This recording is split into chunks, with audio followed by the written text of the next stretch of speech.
Property. Halo, kembali lagi bersama saya Mukti di SMC Property. Nah, buat teman-teman nih semua yang nungguin episode 6 kali ini, banyak tamu-tamu spesial dari kemarin. Nah, sekarang ini sudah di samping saya bersama dengan Bapak Dewo. Silakan Pak. Jadi saya ini kenal Pak Dewo ini, beliau bekerja di salah satu bank BUMN. Nanti bisa perkenalkan diri. Ya. Silakan Pak. Dengan siapa? Terima kasih Pak Iya, Mukti. iya. Salam sehat selalu. Sehat Ya. selalu Pak. Ya, saya Dewo Pak Mukti. Iya. Nama lengkapnya sih Cahyono Suryo Dewo. Waduh, kayak saya ada Biasa cahyonya. dipanggil Dewo ya. Iya, Saat ini sih bekerja di salah satu perusahaan asuransi iya. milik Bank BUMN. Oke. Jadi anak perusahaannya. Begitu Pak Mukti. Oke.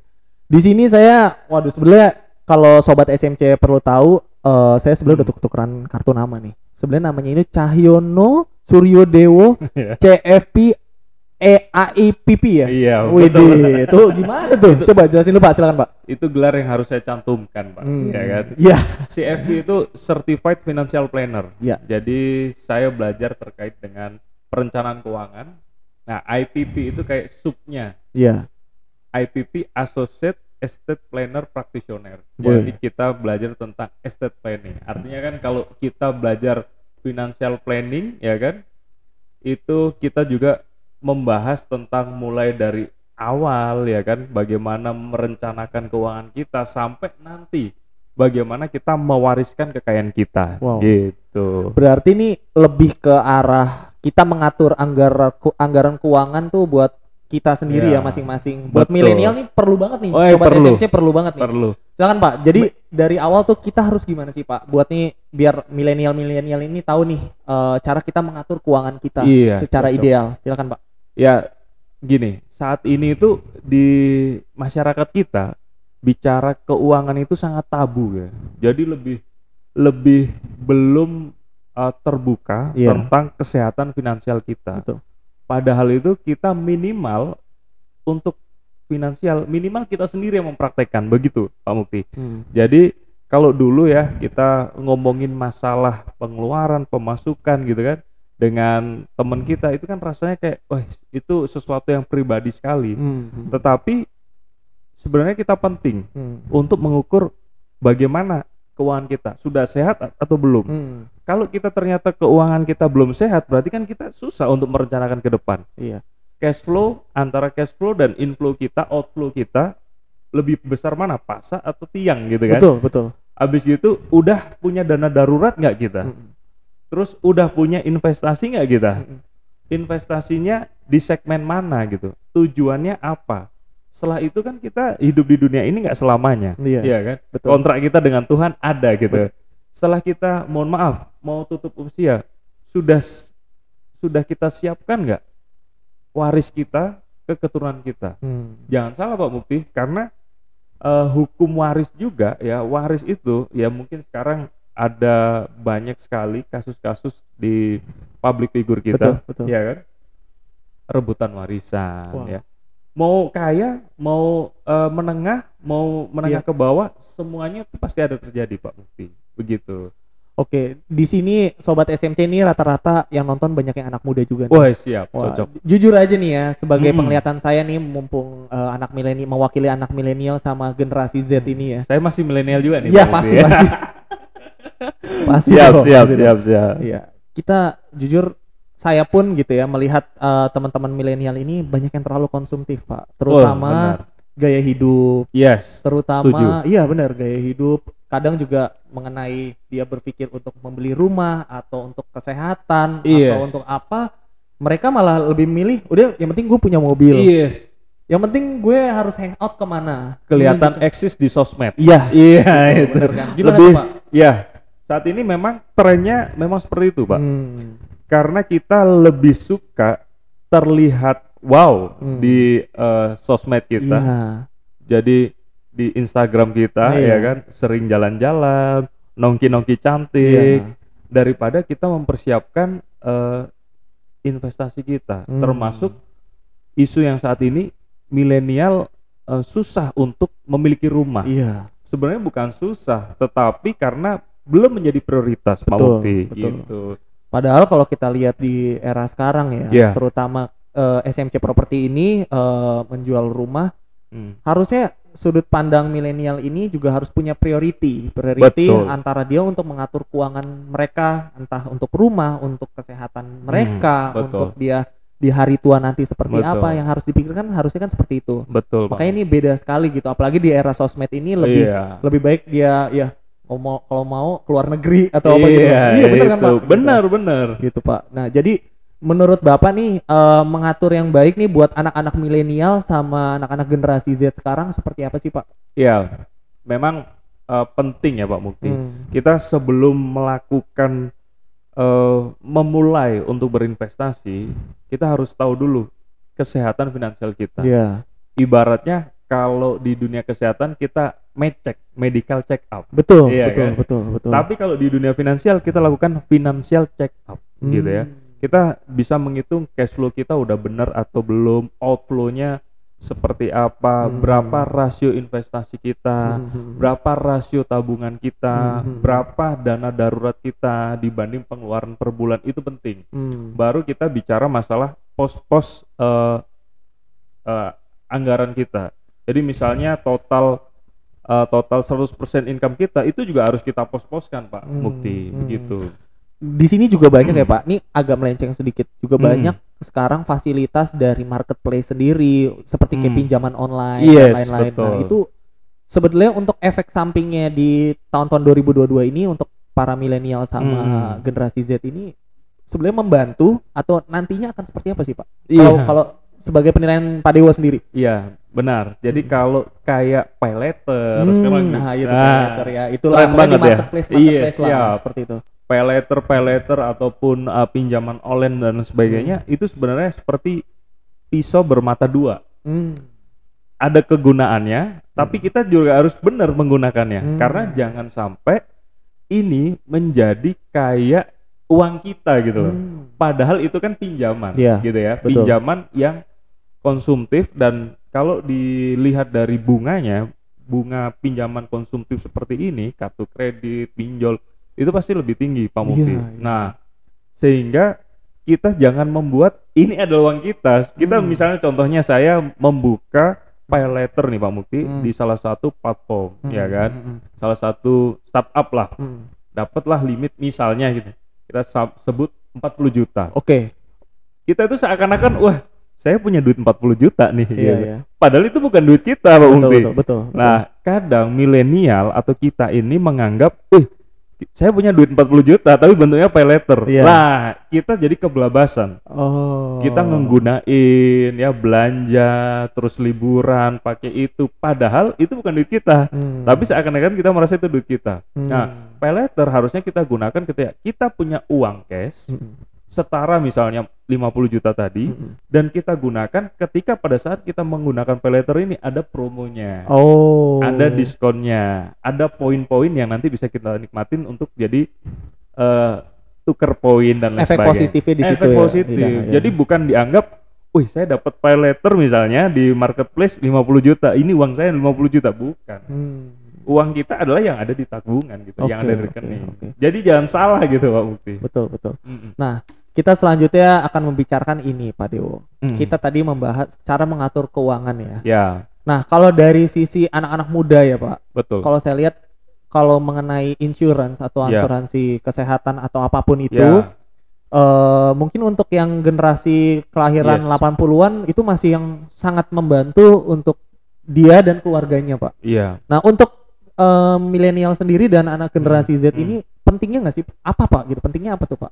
Jadi gini Pak Mukti, silakan. dalam merencanakan keuangan itu nggak bisa satu-satu gitu. Semuanya harus kita jalankan. Jadi kalau kita bicara wealth management atau perencanaan kekayaan, ada 3 pilar Pak Mukti. Yang pertama adalah proteksi. 3 pilar nih ya Sobat SMC ya. Kita sebutin Pak. Yang pertama proteksi, kemudian pilar kedua adalah investment. Ya. Yang pilar ketiga adalah distribution. Ya. Wealth protection, wealth akumulasi atau wealth investasi tadi. Yang ketiga adalah wealth distribution. Atau kekayaan itu yang pertama kita harus proteksi.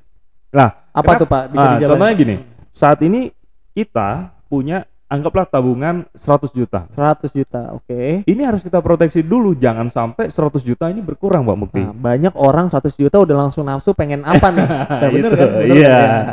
Lah, berkurangnya itu oleh sebab-sebab yang tidak bisa kita hindarin. Contohnya sakit, ya kan? Kecelakaan, ya kan? Cacat tetap, penyakit kritis. Ini yang membuat tabungan kita bocor. Padahal kita bisa melakukan proteksi dari aset kita melalui dengan contohnya ya kita beli asuransi. Iya. Rumah kita beli asuransi. Mobil kita beli asuransi.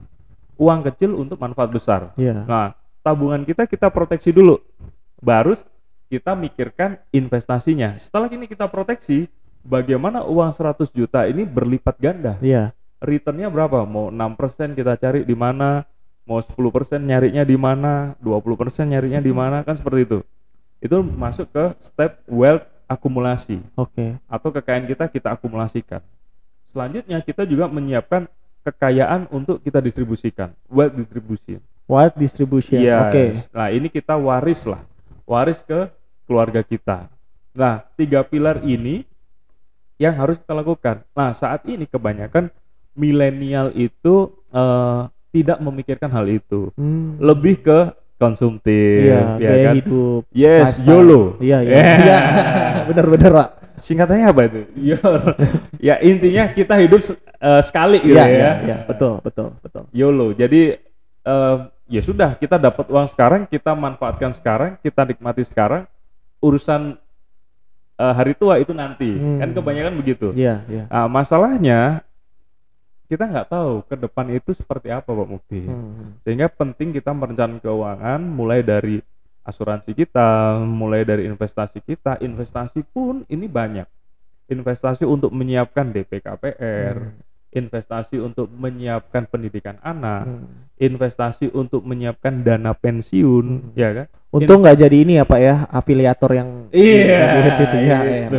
Masalahnya Pak Mukti, kenapa sih milenial itu tidak masuk ke mempersiapkan masa depannya? Karena nggak bisa dipamerin Pak Mukti. Itu dia. Nah, sekarang saya nanya nih, kita bisa nggak memamerkan dana pensiun kita? Kan nggak bisa. Yang bisa kita pamerkan, ya itu. kita lagi jalan-jalan. Iya, lagi jalan-jalan. Lagi konsumtif kemana, Instagramable dan lain sebagainya. Itu yang masalahnya. Betul. Nah, dengan perbedaan yang tadi 3 pilar itu, dengan ada yang masuknya kemarin tuh investment dari third party aplikasi apa itu. Jadi kan sudut pandang para milenial juga beda. Oh nih yang instan nih. Iya. Instan gue bisa kaya dengan nanam uang segini, gue jadi bisa kaya. Gitu. Itu kan banyak salah juga tuh Pak. Iya. Jadi ya mau nggak mau jadi ya jatuhnya pencucian uang juga. Iya. Kalau menurut sudut pandang Pak Dewo gimana Pak? Iya. Jadi itu yang menyebabkan flexing ya yang ada di sosial media itu membuat milenial menjadi pengennya instan, ya kan? Nggak mau bertahap, nggak mau yang benar-benar. Contohnya ini udah jelas return investasinya, misalnya anggaplah deposito 3-4% setahun, atau obligasi bisa sampai 4-6% setahun, ya kan? Tetapi lebih memilih yang returnnya mungkin dijanjikan 10% per bulan, ya kan? Kita nggak ngerti Pak Mukti, terlalu diiming-imingkan seperti itu, ya kan? Akhirnya menyemplung ke investasi yang bodong, ya hilang begitu saja. Betul. Dan ternyata investasi bodong di Indonesia, ya, yang masih terjerat itu triliunan Pak Mukti. Iya banyak Pak. Iya. Betul Pak, banyak. Triliunan. Kalau itu kita gabungkan mungkin kita bisa membangun jembatan antar pulau di Indonesia Pak Mukti. Iya. Iya betul juga sih Pak ya. Iya, mengenai bahas sebenarnya kalau di era sekarang tuh banyak sekali Pak ya, dari tadi yang kita bilang tentang marketplace, pinjaman online, kemudian tadi mengenai kepentingan kelebihan asuransi itu gunanya untuk para milenial apa, dan kemudian tadi kita membahas tentang afiliator. Tapi sebenarnya dulu tuh Bapak emang bidangnya ini apa gimana Pak? Oh enggak, jadi begini Pak Mukti. Nih biar sobat SMC tahu juga nih. Biasanya orang punya kelebihan masing-masing nih Pak. Jadi saya belajar financial planning itu karena nggak pengen uang yang saya hasilkan saat ini itu habis dalam waktu cepat. Wah. Intinya cuman gitu. Iya. Saya pengen saya kerja sekarang untuk hari tua, untuk anak saya besok. Saya nggak pengen anak saya nanti lebih susah dari saya. Intinya kan gitu. Iya, iya. Mana mau sih, mana ada orang tua yang pengen anaknya lebih susah dari orang Iya, tuanya, iya, betul, ya kan? betul, Pengennya kan sekolah lebih baik, betul, ya kan? betul. Cari Pendidikan duit tar- lebih enak, betul, kan gitu. betul. Lah itu yang saya usahakan. Dan ketika belajar, misalnya kita dapat gaji pertama waktu itu kerja, ya gaji UMR lah Pak Mukti. Saya itu ketakutan dengan uang yang saya pegang. Waduh, saya takut ini habis. Gimana caranya ini kita siapkan untuk nanti. Tapi ketika kita simpan aja, ya kita menghadapi salah satu monster yang mungkin kita nggak sadarin. Monster itu inflasi. Ya Betul, kan? betul. Jadi kalau saya misalnya gaji saya UMR, udah saya mau ngirit aja kan, saya nabung rutin, oke, mungkin terkumpul, ya kan, sekian. Tetapi pada tahun sekian itu daya belinya mungkin lebih turun gitu. Lebih turun, ya betul, kan? betul. Contohnya kita bawa uang 100.000 di tahun 90-an ke pasar gitu kan, sama 100.000 di tahun sekarang ke pasar, dapatnya beda Pak Mukti. Secara nominal sama-sama 100.000. Secara daya beli kita jadi lebih dikit. Betul. Lah, betul. dari situlah saya belajar supaya uang saya ini yang saya tabung masih punya kekuatan daya beli 10 tahun kemudian. Masih punya kekuatan daya beli di 20 tahun kemudian. Makanya saya buat sebuah pos-pos anggaran, ya kan? Yang ini untuk investasi jangka panjang, ini untuk asuransi, ini untuk dana pensiun, ini untuk zakat, ya kan? Ini Betul, untuk betul. sedekah dan lain sebagainya. Betul. Seperti itu Pak Mukti. Wow, luar biasa banget nih. Jadi banyak belajar nih. Soalnya SMC taunya kan tentang properti aja nih. Iya, Nah, penting. Sudut pandang Pak Dewo sendiri dengan investasi, orang kan ada beli rumah itu nggak hanya untuk ya tempat tinggal, ada Iya. untuk investasi, menunggu nanti bertahun-tahun berikutnya akan seperti apa nih wilayah Ya, gitu. betul. Nah, menurut Pak Dewo sendiri gimana dengan sudut pandang ini? Iya. Saya pikir bagus ya Pak Mukti ya, karena begini, setiap orang punya gayanya investasi yang berbeda. Berbeda-beda. Cuman saran saya adalah jangan menaruh telur di satu keranjang. Betul. Jadi kita punya uang 100 juta atau 100 miliar misalnya, jangan juga 100 miliarnya kita buat properti semua. Betul, gitu kan? betul. Ada properti 20%, ada emas 20%, ada saham 20%, Betul. ya, ada obligasi 20%, kan seperti itu. Iya. Tetapi kita harus punya properti. Gitu. Wow. Karena ketika kita nggak punya properti, itu jadi masalah karena harga peningkatan inflasi kita itu kan oke, BPS mencatat inflasi di Indonesia misalnya 2%, Iya. 6%, 7%. Itu inflasi bahan pokok. Iya. Bukan inflasi dana pendidikan anak, bukan inflasi harga rumah. Betul. Ya kan? Ya kalau inflasi harga rumah, harga tanah, harga pendidikan anak dimasukin ke situ, nggak mungkin cuma 6% Pak Mukti gitu. Betul. Lah, salah satu untuk mengejar inflasi yang gede banget itu, kita bisa beli properti yang strategis. Betul. Itu cepat sekali gannya. Jadi menurut saya kita harus penting, ya kan? Kalau orang tua zaman dulu Pak Mukti itu ngajarin saya, kalau kita jual tanah itu harus beli tanah, gitu. Kalau kita jual rumah harus beli rumah. Iya. Nggak boleh kita jual tanah beli mobil. Betul. Yang boleh adalah jual mobil beli tanah. Betul. Jual mobil beli rumah. Itu yang boleh gitu. Betul. Jangan dibalik. Nah, itu pentingnya Pak Mukti. Wow, luar biasa banget Iya. ya. Saya jadi banyak belajar juga nih mengenai itu. Siap. Nah, tapi Bapak sendiri dari awal mikirin untuk berkecimpung mengatur anggaran keuangan ini ya, lebih fokusnya gitu. Ada rasa kayak nanti nih gimana nih pas di saat sehari-harinya Pak Dewo, ini kita ngomongin ke pribadi kembali. Siap. Ada rasa bingung atau apa gitu kan?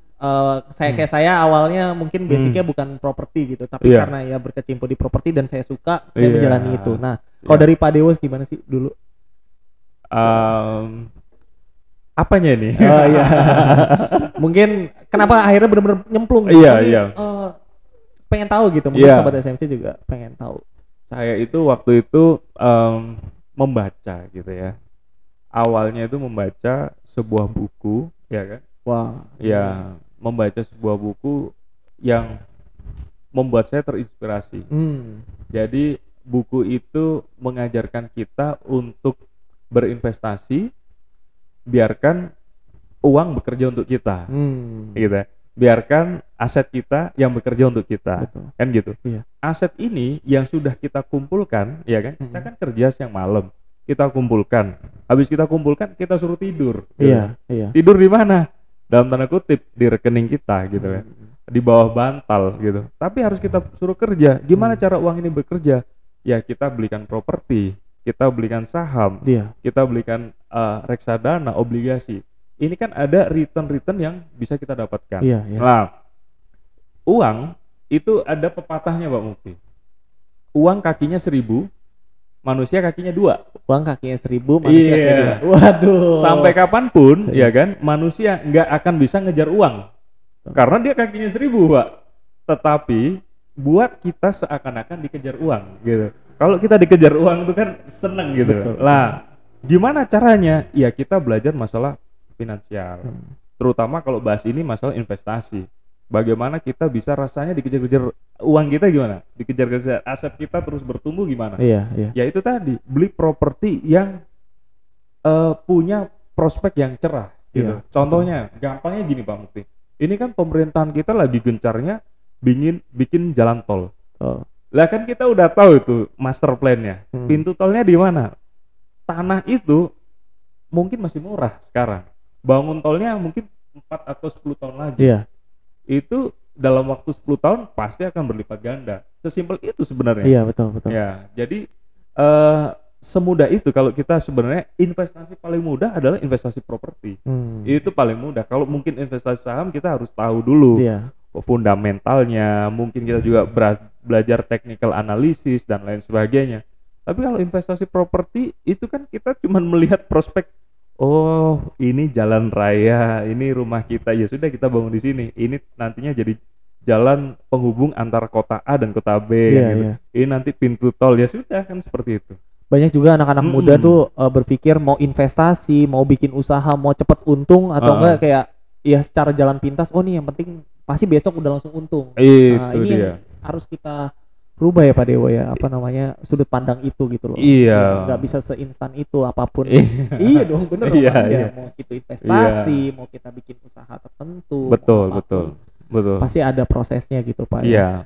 Tapi kalau dari lihat ada nggak sih Pak negatifnya dari sisi investasi ini Pak? Ya, pasti tentunya investasi itu punya prinsip Pak mungkin. High risk, high return, betul, gitu betul, kan? Betul. Semakin tinggi resiko yang kita cemplungkan di investasi kita, maka returnnya juga akan potensial lebih tinggi. Tetapi ketika kita bisa manage resiko tersebut, ya kan, resiko itu mungkin lebih rendah, ya kan, tapi kita bisa dapat return yang tinggi. Nah, sebenarnya kalau bicara masalah kerugian dalam investasi itu cuman ibaratnya capital loss. Contohnya kita beli saham, ya saya nggak sebut namanya, saham yang 5 tahun itu nggak naik-naik gitu kan, dulu belinya di 1000, sekarang harganya di 50 gitu kan, nggak naik-naik. Itu termasuk resiko investasi, ya kan. Lah, untuk menghindari resiko-resiko investasi, kita, kalau saya sendiri itu punya acuan Pak. Contohnya gini, di usia kita nih, milenial, masih muda semua. Iya kan, mulai punya penghasilan pertama, ya. Saya nggak sebutin umur, misalnya ada yang penghasilan pertama usia 20, ada 25, ya kan. Usia penghasilan pertama sampai usia 35 tahun, ya kan, kita harus berani berinvestasi di 80% high risk Pak. Iya, karena ini saatnya kita akumulasi gitu ya. Tapi kan ibaratnya high risk, apalagi anak-anak sekarang nggak mau tuh punya resiko tinggi berpikirnya. Iya. Sering gitu. Kadang begitu. Nggak mau beresiko tinggi, dijanjikan fixed income, ini 10% per bulan, nyemplung di situ, bodong, hilang duitnya. Iya kan? Itu nyesel. Iya, jadi di usia kita sampai 35 tahun kita harus high risk. Karena apa? Kita mengambil resiko itu untuk return yang lebih besar. Kalaupun kita rugi misalnya, kita masih ada di sisi usia produktif. Kita masih bisa bekerja. Artinya kita tidak mengandalkan hasil investasi terlalu besar. Iya, Ya kan? iya. Kita mengandalkan penghasilan kita, Iya, ya kan? Di usia 35 ke 45 baru kita rebalancing portofolio kita yang tadinya 80% di risk investment, contohnya saham misalnya kan. Kita rubah misalnya 50-50. Saham 50 ya kan di reksadana pendapatan tetap atau obligasi 50 gitu kan, termasuk properti. Properti itu saya alokasikan di medium risk gitu medium risk dan low risk. Betul. Ya kan. Kemudian masuk usia 45 sampai 55 ini kan kita persiapan pensiun nih kalau usia kerja. Betul. Jadi ini kita rebalancing lagi. Lebih banyak ke 70% aman ya kan. 20% medium, 10% high risk masih ada. Tapi high risknya itu benar-benar saham core stock, artinya saham yang blue chip ya, big caps. Contohnya kalau saya boleh sebut ya BBRI lah yang sering membagikan dividennya, capital gainnya sudah terbukti terus meningkat ya kan secara jangka panjang. Bolehlah kita seperti itu. Nggak boleh lagi main gorengan. Ya. Saham-saham gorengan hanya di usia 25 ya atau mulai bekerja sampai yang 35. Dibilang tadi high risk itu ya. Yes, betul. Oke. Masuk fase 55 kan udah pensiun nih Pak Multi. Sudah. Kita masuk ke usia 55 itu sudah waktunya konsumtif. Fokus kita dua, konsumtif, membiayai pensiun kita, sama mewariskan kekayaan kita, kan gitu ya. Ke keturunan. Iya. Yang jadi masalah itu saya sering melihat di perusahaan-perusahaan itu masih aja orang pensiun dikasih bekal berwira swasta. Nah ini agak tricky sebenarnya, agak riskan. Kita bisa bayangkan Pak Mukti, dana pensiun yang diberikan lamsam misalnya 1 miliar dibuat usaha, habis itu bangkrut, ya kan? Ya itu kan kalau usaha itu kan high risk. Iya. Tadi kita bilang kalau high risk di usia 25 sampai 35 gitu kan. Padahal di usia pensiun udah masuk masa pensiun, fokus dia dua, konsumtif dan membagi warisan. Akibatnya apa kalau bangkrut? Ya nggak bisa berkonsumtif dia. Jadi aset kita udah 100% ke liquid, mungkin deposito atau obligasi yang memang jatuh tempo 1 tahun seperti itu Pak Mukti. Di sini sempat saya baca artikel ya, menurut OJK tuh dari sisi anggaran keuangan yang ideal, rata-rata biaya rumah tangga itu 40%, cicilan pinjaman 20%, terus di sini ada 5% tuh premi asuransi, 5%-nya juga tetap ada hiburan. Iya. Benar. Kenapa healing. Gimana tuh yang lain? Kenapa banyak yang nggak kepikiran gitu? Dari sisi pendidikan anak, terutama, apalagi zakat seperti kita yang muslim ini, zakat, infak, sedekah pun juga kurang ya gitu. Saya agak ini juga. Karena yang terjadi saat ini begini Pak Mukti, duit kita nunggu sisanya berapa baru disisihkan gitu. Nggak boleh. Jadi kita dapat dana misalnya anggaplah 10 gitu kan, kita harus bagi posnya. Pos anggaran itu sebenarnya nggak ada rumusnya Pak Mukti. Boleh pakai baru saya mau nanya itu, emang ada rumusnya? Nggak ada rumusnya. Boleh pakai 40, 30, 20, 10 ya kan. Boleh pakai yang tadi 40 dari OJK misalnya, 20, 10, 5, 5, 5, 5 ya kan, itu bebas. Cuman yang paling penting adalah ketika kita punya dana, kita anggarkan. Konsumtif kita nggak boleh lebih dari sekitar 60% lah. Maksimal banget kalau suami istri bekerja bolehlah 70%, ya kan. Ini untuk konsumtif. Konsumtif ini termasuk untuk biaya rumah tangga dan cicilan konsumtif, cicilan KPR, beli mobil, kredit konsumtif lah.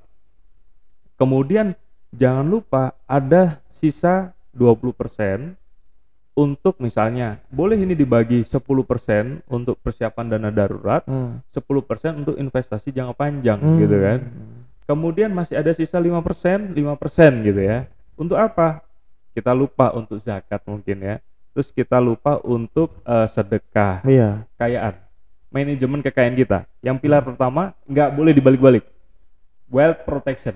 Ya, kita harus lindungi kekayaan kita.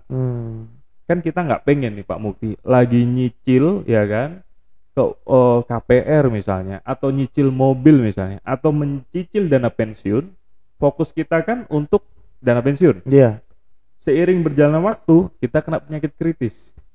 Biayanya berapa? Itu dia, Pak. Waduh, Akhirnya kalau dia nggak ada jaga-jaga itu udah hilang tuh Pak semua investasi masa depannya, pendidikan anak, tabungan dana darurat. Iya, itu juga udah hilang semua. Gimana tuh, Pak? Ketika orang sudah terdiagnosa penyakit kritis, Pak Mukti, itu fokusnya bukan lagi investasi, fokusnya bukan lagi untuk dana pensiun, bukan. Tapi bagaimana dia bisa sembuh gitu kan? Betul. Ketika dia fokusnya bagaimana saya bisa sembuh, apa aja bisa dijual gitu kan? Betul. Karena fokusnya kan itu.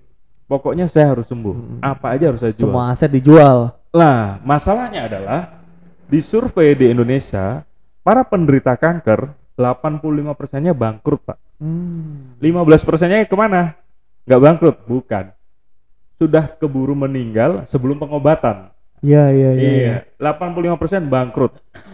15% sudah meninggal sebelum pengobatan. Itu mayoritas ya, mayoritas orang Indonesia. Ya, itu kita bisa bayangkan. Ketika misalnya nih, kita terdiagnosa penyakit kritis, anggaplah kanker lah.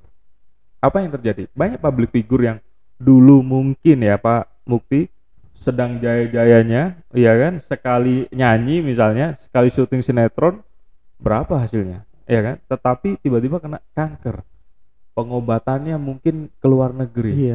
Dananya habis. Rekan-rekan artisnya sampai patungan dan lain sebagainya. Udah nggak lagi fokus ke ini nanti saya warisin, ini untuk dana pensiun. Enggak, fokusnya apa aja saya jual untuk sembuh. Iya. Sehingga ini perannya asuransi. Untuk apa? Menjaga tujuan jangka panjang. Ketika terjadi resiko di tengah jalan, resiko ini ditransfer ke perusahaan asuransi gitu. Jangan salah, karena memanage resiko pun ada 4 cara Pak Mukti. Apa aja tuh Pak? Iya, yang pertama resiko itu kita hadapi. Kenapa Pak Dewo kok resiko dihadapin? Iya, karena resiko yang kita hadapin itu tidak mengganggu cash flow. Contohnya, kita beli baju mungkin nggak ada asuransinya, robek sedikit mungkin kita jahit. Kalaupun udah nggak layak ya sudah, kita nggak pakai lagi, kita beli baru. Itu kita hadapin. Yang kedua, resiko itu kita hindari. Iya, kita hindari. Contohnya gimana? HP-nya Pak Mukti itu yang bagus banget itu, boba ya. Itu ada casingnya Pak Mukti. Tujuannya untuk apa coba? Melindungi. Jadi kalau jatuh kita biar nggak terlalu rusak gitu. Yang ketiga, resiko itu dikurangin. Di gedung, di kantor ada alat pemadam api ringan.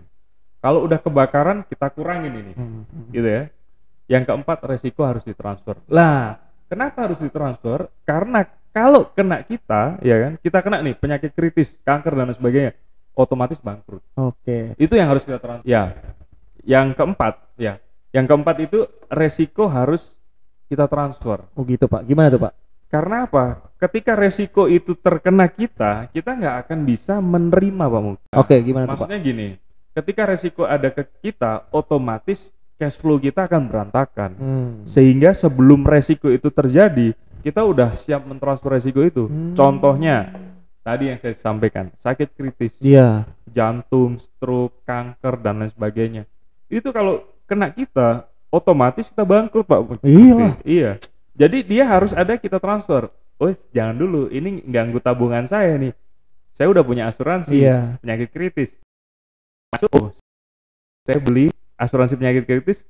Ketika terdiagnosa penyakit kritis, keluar 1 miliar. 1 miliar ini untuk apa? Untuk mengelola resiko yang tadi, biaya pengobatan dan lain sebagainya. BPJS wajib Pak Mukti. BPJS itu harus kita punya. Untuk apa? Untuk mengganti biaya rumah sakit ataupun minimal tuh BPJS. Kalau kita kurang gitu, Pak, masuk saya BPJS gitu kan, kelasnya udah nggak ada kelas 1, nggak ada VIP, ya udah beli asuransi swasta. Yang 1 bed, 1 room, ya kan, 1 kamar mandi dalam gitu. Nggak ada masalah. Jadi semua harus kita manage. Jadi resiko-resiko yang perlu kita transfer jangan kita telan gitu loh, jangan kebalik. Kita resiko yang harusnya kita telan malah kita transfer gitu ya. Nah itu Pak Mukti. Jadi jangan kebalik untuk mengelola resiko. Luar biasa sekali nih Pak, bincang-bincang kita hari ini mengenai anggaran keuangan yang sangat ideal untuk para milenial dan generasi Z. Untuk kedepannya nih Sobat SMC, itu aja sih Pak kalau dari sisi SMC bersama Pak Dewo ini di SMC Property membahas tentang anggaran keuangan yang ideal untuk kita semua ya Pak. Terima kasih banyak sudah hadir ke sini jauh-jauh ya. Di kantor kita salah di Cilengsi nih Pak. Wih, ya ini kan biar tahu nih ke arah Cilengsi. Terima kasih banyak Pak Dewo. Nah, buat teman-teman sobat SMC jangan lupa like, komen dan subscribe YouTube channel SMC Property. Dan terima kasih Pak Dewo sekali lagi. Semoga kita bisa terus bersinergi dengan baik untuk kedepannya. Terima kasih. Sampai jumpa.